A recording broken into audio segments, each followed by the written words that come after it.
Lalu untuk menyikapi kejadian tersebut, maka beberapa organisasi lembaga bantuan hukum di Jawa Barat, khususnya di Bandung, juga membentuk tim advokasi, karena kita tahu bahwa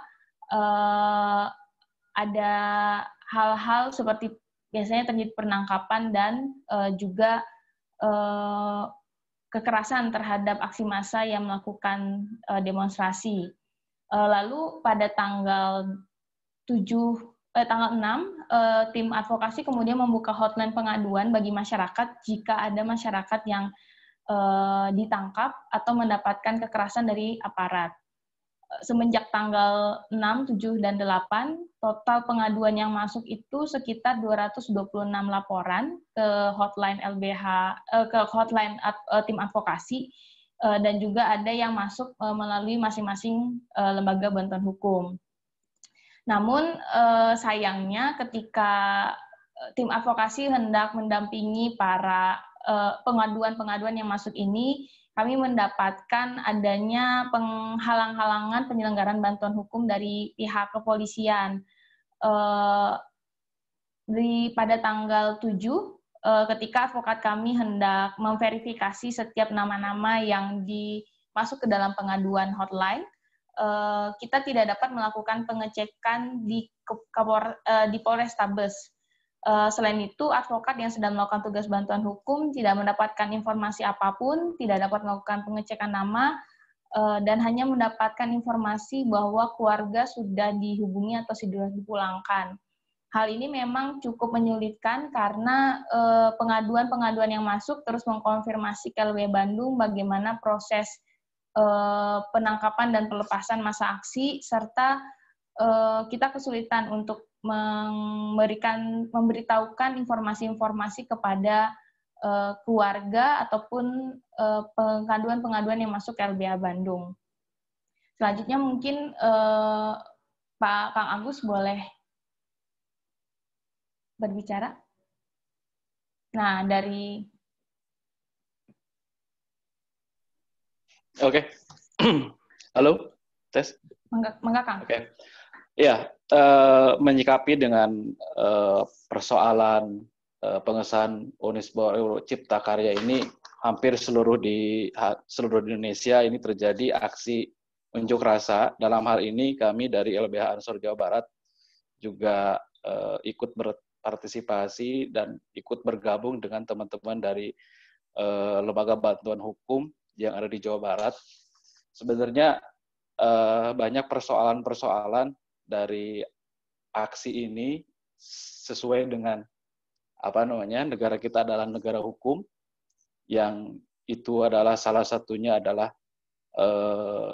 mengakomodir setiap persamaan hak dan kewajiban bagi massa aksi, kan kayak gitu. Karena dalam hal ini bantuan hukum sangat perlu, karena untuk menjamin apakah hak-hak seseorang itu bisa dilengkapi dengan aturan yang ada. Mungkin cukup dari saya, cukup sekian dulu, nanti bisa dilanjutkan. Mohon Kang, selanjutnya mungkin dari Pak Ibnu menyampaikan sebenarnya pelanggaran-pelanggaran apa yang terjadi ketika bantuan hukum itu dihalang-halangi dan tidak mendapatkan akses dalam pendampingan. Baik, terima kasih Bu Lasma. Bismillahirrahmanirrahim. Assalamualaikum warahmatullahi wabarakatuh. Ya, terima kasih. Jadi terkait dengan adanya persoalan terhadap bantuan hukum bagi korban atau masyarakat yang melakukan, konteksnya yang melakukan demonstrasi yang terakhir terkait dengan disahkannya Undang-Undang Cipta Kerja. Yang pertama terkait dengan prinsip bantuan hukum itu sendiri sebenarnya merupakan prinsip yang sudah melekat, yaitu diatur dalam Undang-Undang Dasar 45, kemudian juga dalam Undang-Undang Hak Asasi Manusia ya, dalam Undang-Undang HAM, kemudian terhadap orang-orang yang kemudian diamankan, dalam tanda kutip diamankan ya, pada saat melakukan demonstrasi itu sebenarnya seharusnya itu dianggap belum atau tidak bersalah sampai kemudian ada putusan bahwa mereka itu bersalah. Nah, terkait dengan hal-hal tersebut, untuk memberikan akses bantuan hukum memang diatur dalam berbagai undang-undang ya, terkait dengan undang-undang advokat misalnya sebagai pemberi bantuan hukum, kemudian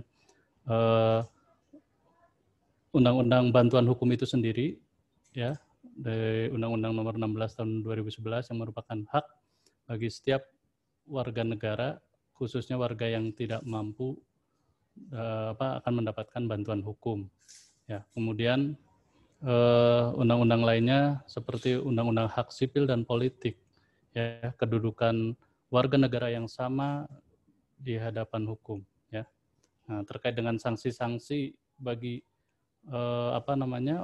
orang atau siapapun yang menghalang-halangi pemberi bantuan hukum untuk menghalang-halangi orang untuk mendapat bantuan hukum itu sanksinya tentunya sudah merupakan sanksi pelanggaran HAM di situ ya, terhadap access to justice yang merupakan kategori tindak pidana kejahatan.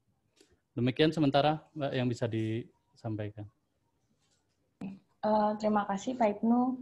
Jadi poin-poin yang hendak kami sampaikan adalah bahwa tidak boleh sebenarnya ada penghalang-halangan terhadap bantuan hukum atau pendampingan hukum yang sedang dilakukan oleh advokat, khususnya bantuan hukum, karena itu merupakan hak-hak warga negara yang telah diatur baik di dalam konstitusi kita maupun dalam beberapa undang-undang. Tadi sudah disampaikan oleh Pak Ibnu. Selanjutnya mungkin dari teman-teman wartawan atau jurnalis ada yang mau bertanya?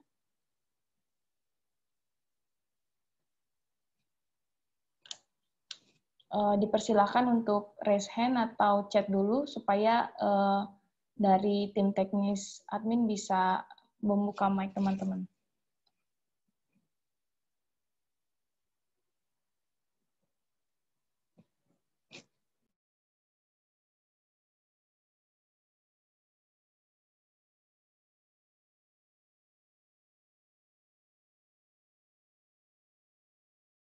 Oke, sambil ada yang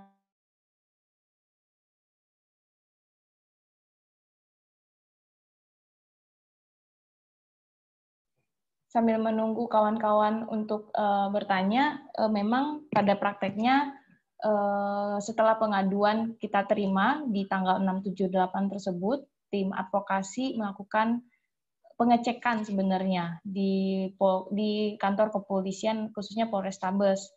Namun memang yang kita dapatkan adalah kita tidak mendapatkan akses informasi khususnya untuk melakukan cek nama terkait pengaduan atau laporan yang masuk ke LBH Bandung.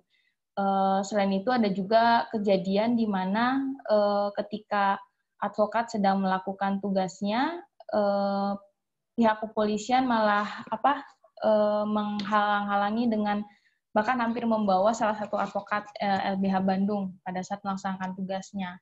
Jadi memang concern dari tim advokasi ini kejadian ini lebih semakin mempersulit sebenarnya masyarakat ya, khususnya ketika menyampaikan pendapat dan bahkan untuk mendapatkan bantuan hukum. Dibandingkan tahun-tahun sebelumnya, di tahun ini cukup tinggi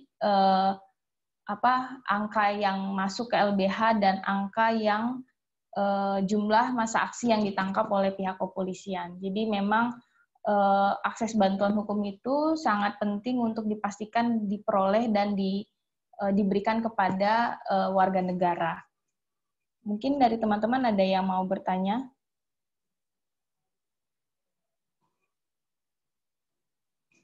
Dipersilahkan.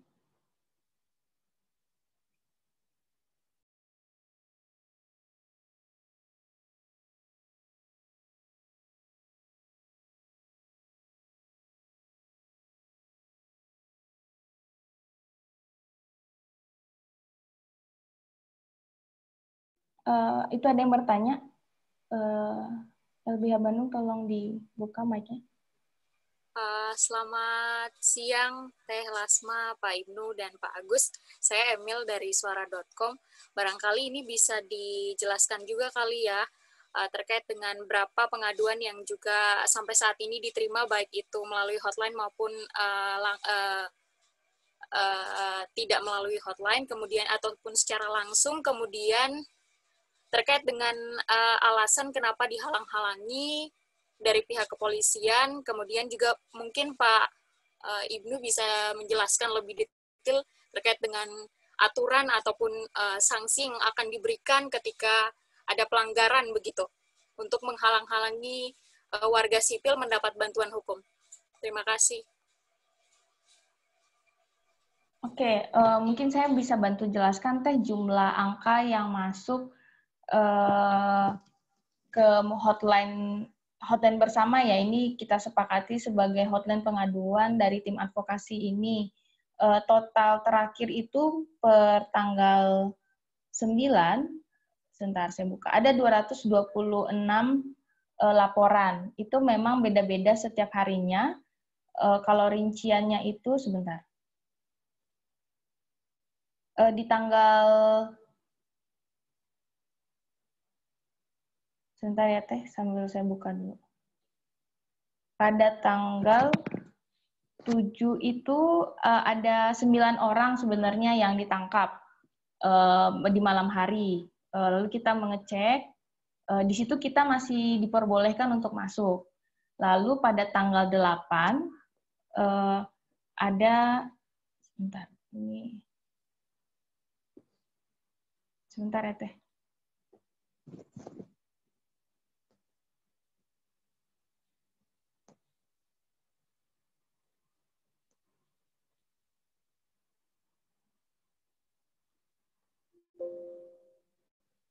Oke, pada tanggal 7 Oktober ada 125 orang, di Bandung sendiri ada pengaduan yang masuk 125, di luar Bandungnya ada 12.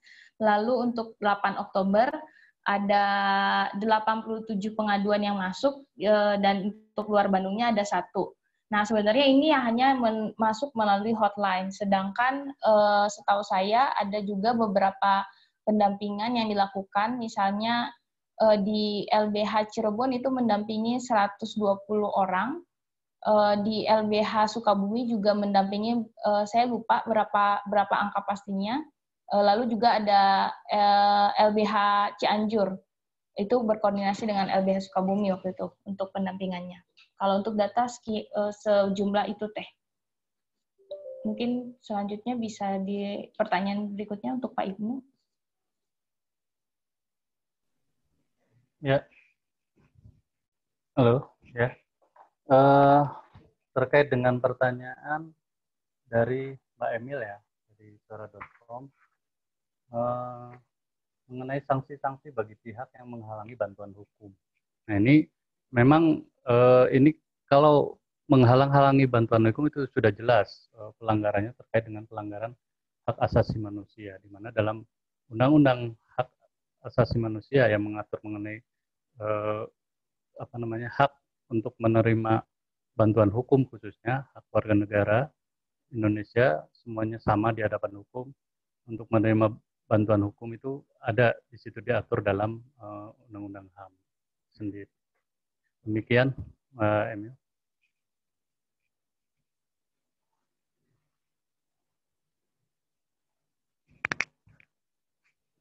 Ya Teh. Untuk apakah masih ada pertanyaan?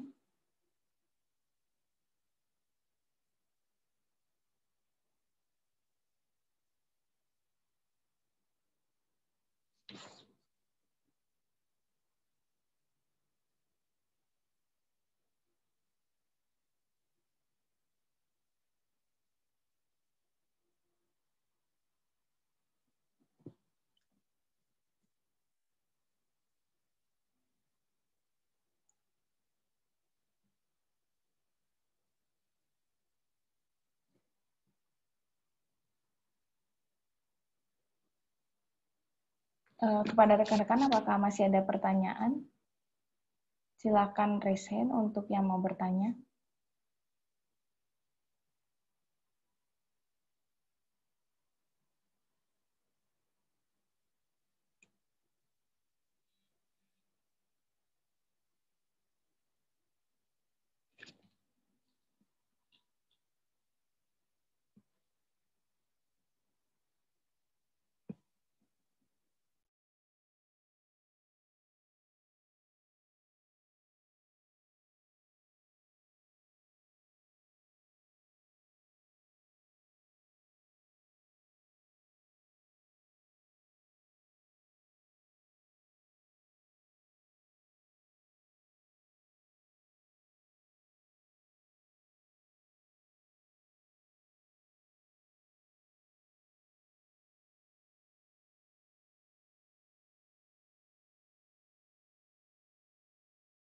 Oke, teman-teman, jika tidak ada lagi pertanyaan, nanti draft release akan kami sebarkan ke teman-teman wartawan. Selain itu, jika ada pertanyaan lebih lanjut, ada nomor CP hotline yang bisa dikontak. Nanti jika teman-teman membutuhkan pernyataan atau penjelasan lebih lanjut, baik dari saya, Pak Ibnu maupun Kang Agus, silahkan kontak ke hotline tersebut. Nanti kita akan sambungkan. Selain itu, terakhir nanti ada daftar hadir yang teman-teman silakan isi di akhir untuk mengecek rekan-rekan dari media mana. Demikian konferensi pers hari ini. Terima kasih buat kawan-kawan jurnalis yang sudah hadir. Assalamualaikum warahmatullahi wabarakatuh. Ada yang chat?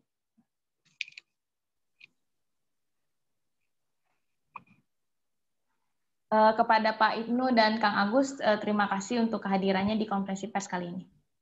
Ya, terima kasih juga. Iya, sama-sama. Assalamualaikum. Waalaikumsalam.